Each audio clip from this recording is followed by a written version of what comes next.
Hey y'all, it's Sharon and I'm back to share another policing experience with you guys. If you're new to the channel, I'm a retired detective. I worked for 20 years for a southeastern city in the US, and I was also in the military. I am sharing my experiences in policing and some in the military along with my perspective in hopes of helping others just see it a different way or just helping them through a similar situation.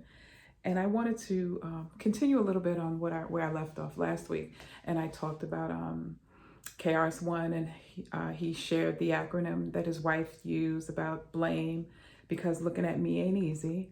And I wanted to um, expound upon that a little bit, and how when I think back to different situations in my policing career and in my military career, I always reflect back on how did I look um, when I was in uniform, not just physically, uh, but how did I look to other folks? Did I, especially while policing, because I did that for 20 years, I made it a point to always polish my boots and my uniform. I always kept it clean and neat and pressed. I didn't alter it like I saw some folks do, but I was always neat and clean.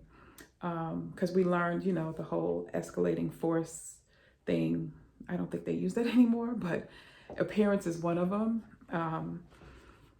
And I believe that to be true. When you walk into a situation, you'll hear the individual say it in the hood or wherever you police, and they'll tell you, "Oh, I didn't take such and such seriously. Look at his boots," or "Look where his gun is. His gun is almost in the middle of his stomach," as they used to say. And sure enough, you look at the person, you're like, okay.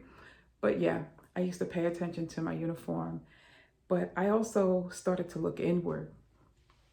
And KRS-One said it when I heard him speaking. I was watching him and Nick Cannon in Cannon's class. I'm always trying to learn stuff, so I'm watching different things. And when he shared the acronym that his wife shared with him, I realized, back when I was going through the ostracism and the retaliation, I started to look within myself and within the realm of my heart, if you will. And so, like I said, I started to think back to situations in policing. And I remember one time when I first started policing, I had the big head. I was drinking the Kool-Aid. I bought into it. You almost, not almost, you're indoctrinated basically with this idea of us versus them. And who is them? Because I talked about that in another video. When I take off the uniform, I end up in the pool of them, so to speak. I shared that experience. But yeah, I started to think back to how I used to think and how I used to behave. Because I heard T.D. Jakes say it. He said, people speak out of both sides of their mouths. But if you watch their behavior, it will tell you what they value. And so I really started to take a look within myself, because I wanted my words to speak to match my actions, And I remember one time while policing, I don't know if it was a group, it was a young folks, maybe in their 20s or something. I don't know if they were dancing, but they were all in an area. And I was sitting in my car, my windows are down, and they walked off to the car and they were like, "Hey, officer," officer friendly and all that other stuff. And me drinking the Kool-Aid, "Y'all better get out the street." Why did I do that? All they were saying was hi. And I was telling them, get out the street, right?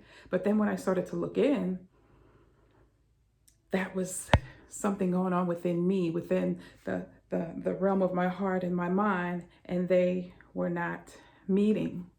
Because the training says, everybody's dangerous, everybody's a perp, everybody's suspect. But the me, in terms of what I believe, I was calling myself a Christian at that time. I call myself a believer in Christ now. It wasn't matching up with the heart and what came out of my mouth, right? And there's been plenty of other times when I think about it, and I see it on YouTube now, people approaching officers and how officers will react, and with the crass or the heaviness of you don't respect my authority, And where does that come from? It's a mixture of things. It's a mixture of who they are, what they believe. And for me, I realized the mixture was clashing. Like I said, my heart wanted to say, hey guys, what's going on, y'all? What y'all up to, da da da. But what came out was, y'all need to get out the street. I don't know if officers check themselves in that sense. I know I started to check myself. I just want to share that little bit with you because the whole idea of policing in America, we have this idea that police are protectors and we're the people that go to the trouble and things like that. That's on paper, hon. You've already proved otherwise. That's all I'm gonna say about that. But we have this idea of police are supposed to protect us. There's even court, I don't remember it. The police don't really have to act if it endangers their life. But we always hear that we're going to the problems. We're the ones going to the danger. We're the ones that are willing to give our lives. Are we? A whole different discussion. But I wanted to be the light. I wanted to be the light because in my personal life, I'm called to be the light. But that day in the car when the kids went by and I was like, get out the street, was I projecting light or was I projecting darkness? For them, it was darkness. That what came out of me, because it was cold, it was crass, it was get out the street. And for me, if I'm projecting darkness, that means there's darkness in here, right?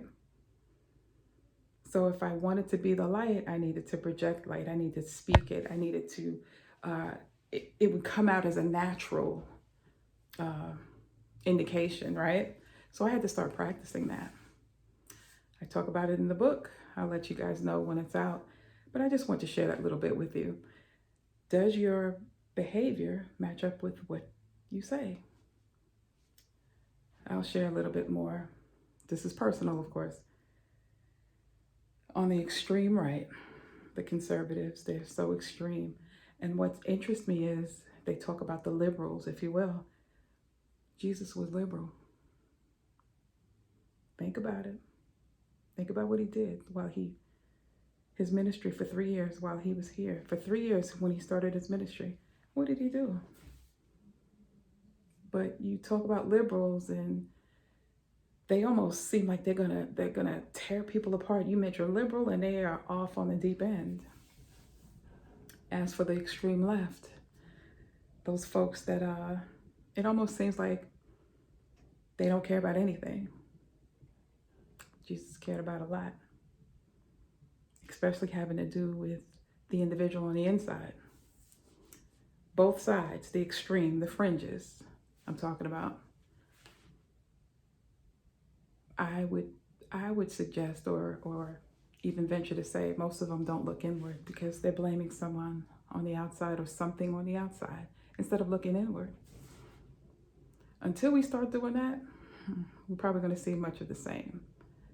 Until we're willing to go inside and do the work and get this and this to match up. You got to be willing to do the work. All right?